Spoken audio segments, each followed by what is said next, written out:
देख रहे हैं फ्रंटलाइन 24। मैं हूं आपके साथ साहिबा सिंह।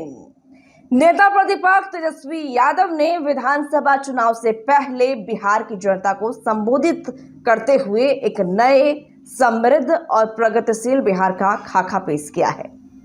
तेजस्वी यादव ने आज बिहार की जनता के नाम एक खत लिखा है। उस खत में उन्होंने ये लिखा है कि किस तरीके से अगर उनकी सरकार आएगी तो वो क्या कुछ करेंगे।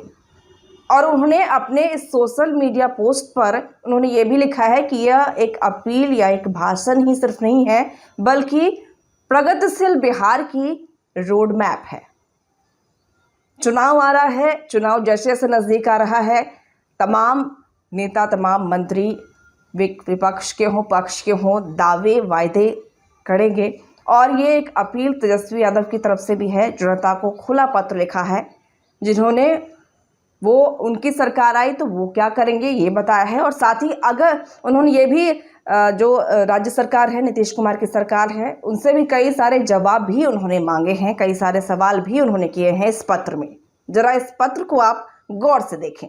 तेजस्वी यादव ने अपने इस पत्र में उन्होंने पिछले 20 वर्षों की एनडीए सरकार की नाकामियों को उजागर किया और अपनी सरकार के कार्यकाल में किए गए कार्यों को गिनाते हुए भविष्य के लिए एक मजबूत दृष्टिकोण प्रस्तुत किया।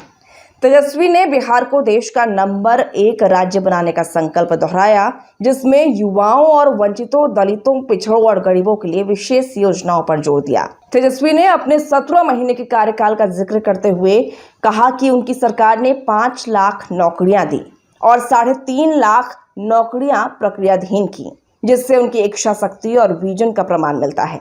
उन्होंने कहा, हमने दिखा दिया कि अगर लगन, मेहनत और जोश हो तो असंभव भी संभव हो जाता है।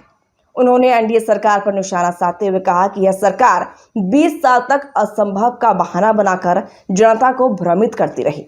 तेजस्वी ने 2020 के अपने चुनावी ब्लूप्रिंट का उल्लेख किया, जिसमें 10 लाख नौकरियों का वादा था, जिसे उस समय एनडीए ने मजाक उड़ाया था। लेकिन उनके कार्यकाल ने साबित किया कि यह लक्ष्य हासिल किया जा सकता है।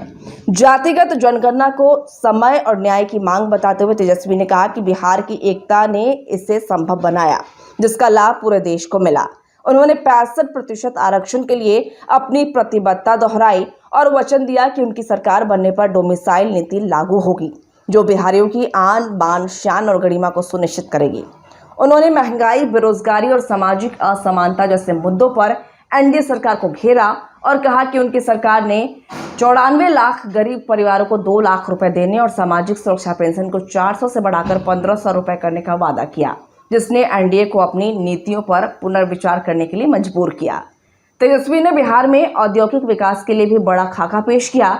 उन्होंने industrial park, global IT park, textile park, education city और फूड प्रोसेसिंग यूनिट्स और विश्व स्तरीय प्रोजेक्ट्स की बात की। उन्होंने कहा कि मेरे इरादे नेक हैं, उम्र कच्ची है, लेकिन जुबान पक्की है। तेजस्वी ने वादा किया कि उनकी सरकार बनने पर पहले दिन से समावेशी विकास और सकारात्मक राजनीति पर ध्यान दिया जाएगा, जिससे 5 साल में बिहार देश में नंबर 1 बनेगा।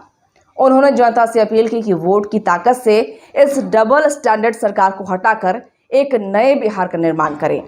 तेजस्वी का यह संबोधन न केवल एक चुनावी वादा था, बल्कि बिहार के युवाओं और वंचित वर्गों में जोश और उम्मीद जगाने वाला एक मजबूत संदेश था।